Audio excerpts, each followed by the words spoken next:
kembalikan meritokrasi di dalam pemerintahan dan kehidupan bernegara.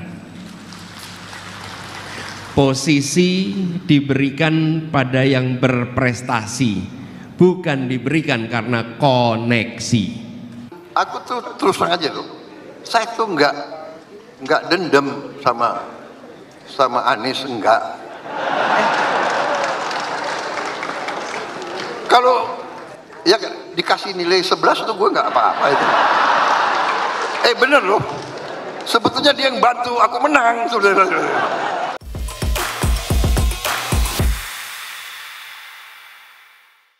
Saling sindir antara Presiden Prabowo Subianto dan Anies Baswedan kembali menghiasi panggung politik nasional, menghidupkan kembali memori Pilpres 2024 yang penuh ketegangan. Dalam sebuah video yang beredar belum lama ini, Anies memberikan kritikan terhadap pemerintahan Prabowo Gibran.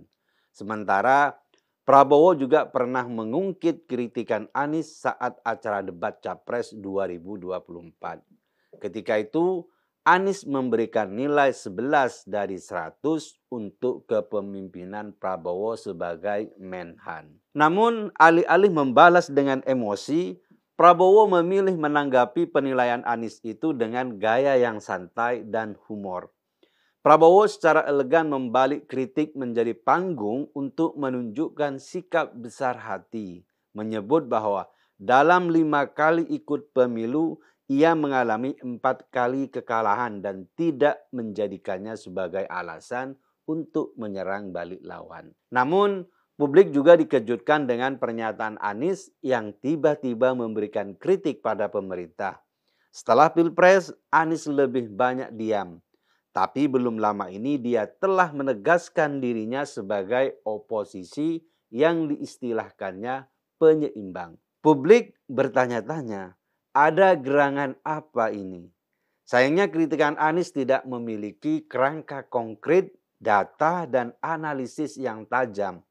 Anies hanya mengulang-ulang jargon dan istilah muluk-muluk yang celakanya tidak memiliki bentuk nyata. Anies ini orang yang dikenal pintar beretorika, omongannya enak didengar, tapi semua itu tidak bisa dibuktikan.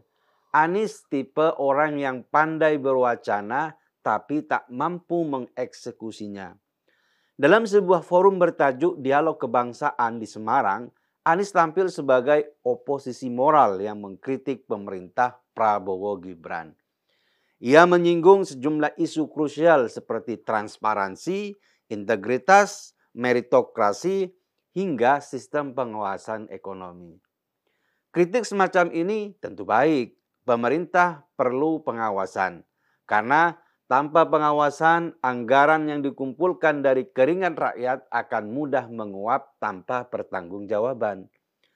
Namun, jika diperiksa secara mendalam, kritik Anies ini lebih menyerupai kemasan retorika kosong tanpa data, tanpa arah kebijakan, dan tanpa konsistensi dengan rekam jejaknya sendiri saat menjabat.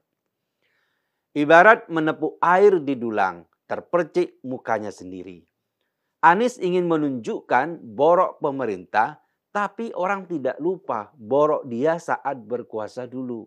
Dengan kata lain, jika Anies kembali berkuasa, kelakuannya tidak jauh beda, bahwa berpotensi menjadi lebih buruk. Kritik Anies tidak dilandasi argumen objektif, melainkan sebagai upaya menjaga eksistensi politik menjelang Pilpres 2029. Salah satu pernyataan utama Anies dalam forum tersebut adalah bahwa hari ini banyak kebijakan dibuat yang tidak diketahui prosesnya. Tahu-tahu muncul sebagai kebijakan. Ini adalah tudingan serius terhadap mekanisme pemerintahan. Namun anehnya tidak ada satupun contoh kebijakan yang ia sebutkan secara spesifik. Tidak ada data, tidak ada referensi, dan tidak ada argumen faktual. Pernyataan ini bersifat generik, multitafsir, dan terlalu mudah dilontarkan siapapun yang ingin tampil sebagai oposisi, tanpa harus bersusah payah membuktikannya. Ironi dari pernyataan ini justru muncul ketika kita melihat realitas pemerintahan saat ini. Faktanya, keterbukaan informasi terus diperluas, mulai dari penguatan portal pejabat pengelola informasi dan dokumentasi, penggunaan e-katalog LKPP dalam pengadaan barang dan jasa, hingga sistem transparansi anggaran dan kinerja birokrasi berbasis digital. Bahkan keterlibatan masyarakat dalam berbagai proses kebijakan seperti penyusunan rencana pembangunan jangka menengah dan kebijakan strategis nasional terus ditingkatkan melalui forum daring dan publikasi terbuka. Itu artinya Anies asal bunyi tanpa memahami kondisi faktual di lapangan. Hari ini yang diperlukan adalah sistem pengawasan yang ketat karena informasi yang disuguhkan sebenarnya sudah cukup terbuka. Lemahnya pengawasan dan penindakan inilah yang sebenarnya membuat sistem masih bisa diakali oleh oknum. Pernyataan Anies berikutnya, transparansi ini kunci karena dengan transparansi semua bisa bicara dengan data. Pernyataan tersebut terdengar manis di telinga publik yang mendambakan pemerintahan yang bersih. Mestinya sebelum ngomong, Anies bercermin pada mukanya sendiri. Apakah dulu ketika menjabat dia bisa melakukan hal itu? Jika transparansi begitu penting, mengapa ketika ia memiliki kuasa sebagai Gubernur DKI Jakarta tahun 2017 sampai 2022, ia justru kerap menghindar dari prinsip tersebut? Publik tentu masih ingat proyek Formula E Jakarta yang syarat kontroversi. Proyek yang menjedot anggaran ratusan miliar dari APBD itu berjalan tanpa penjelasan anggaran yang transparan. Bahkan DPRD pun mengaku kesulitan mengakses dokumen kerjasama internasionalnya. Laporan keuangan final proyek ini tak pernah dipublikasikan secara terbuka. Begitu pula dengan proyek revitalisasi Monas yang dikebut tanpa izin pemerintah pusat dan melanggar aturan tata ruang. Ini adalah bukti bahwa Anies hanya menjual transparansi sebagai retorika, bukan sebagai prinsip yang dia praktekkan ketika berkuasa. Anies juga menyoroti pentingnya mengembalikan integritas sebagai prioritas utama.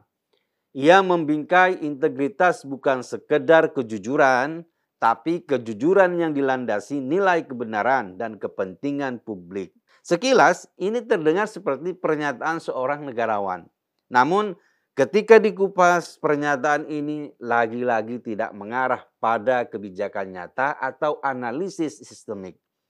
Anies tidak menjelaskan bagaimana integritas bisa ditegakkan, tidak menyebut sistem atau institusi mana yang ia nilai kehilangan integritas dan tidak memberikan contoh pelanggaran konkret yang terjadi di pemerintahan saat ini. Ia hanya sibuk menjual moral sebagai narasi, bukan hasil perilakunya sendiri.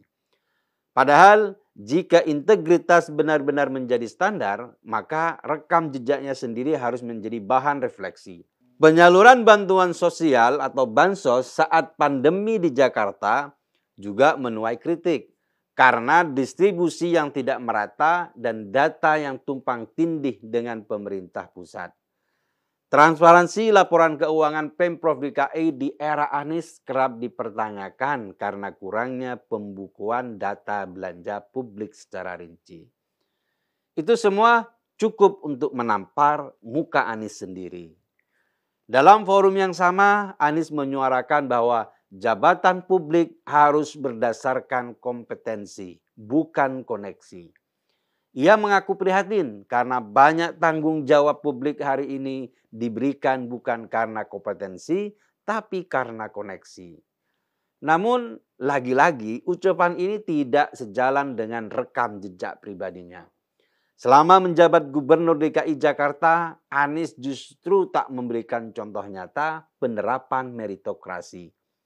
Beberapa pengangkatan pejabat, termasuk kepala dinas dan direksi BUMD, memunculkan kontroversi karena dianggap lebih berdasarkan kedekatan politik ketimbang kompetensi teknik. Mutasi jabatan birokrasi juga dilakukan tanpa penjelasan berbasis evaluasi kinerja. Di beberapa kesempatan, penunjukan pejabat dilakukan tanpa proses seleksi terbuka yang sesuai dengan prinsip good governance. Semua itu menunjukkan bahwa klaim meritokrasi dari Anies tidak lebih dari omong kosong. Pertanyaannya sekarang, mengapa Anies terus-menerus mengangkat isu-isu moral seperti transparansi, integritas, dan meritokrasi tanpa membawa data dan tanpa refleksi atas kegagalannya sendiri? Jawabannya sederhana, ini adalah politik panggung.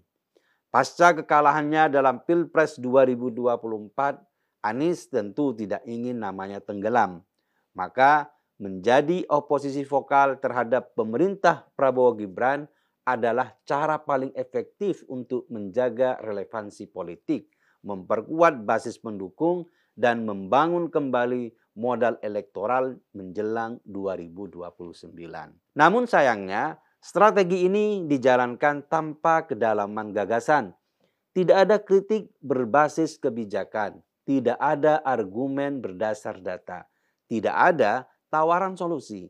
Anies tampil seolah sebagai negarawan yang berpihak pada rakyat, padahal yang ditawarkan hanyalah wacana kosong yang tidak pernah ia praktekkan ketika memiliki kekuasaan. Pernyataan Anies Baswedan tentang pentingnya transparansi, integritas, dan meritokrasi memang terdengar manis.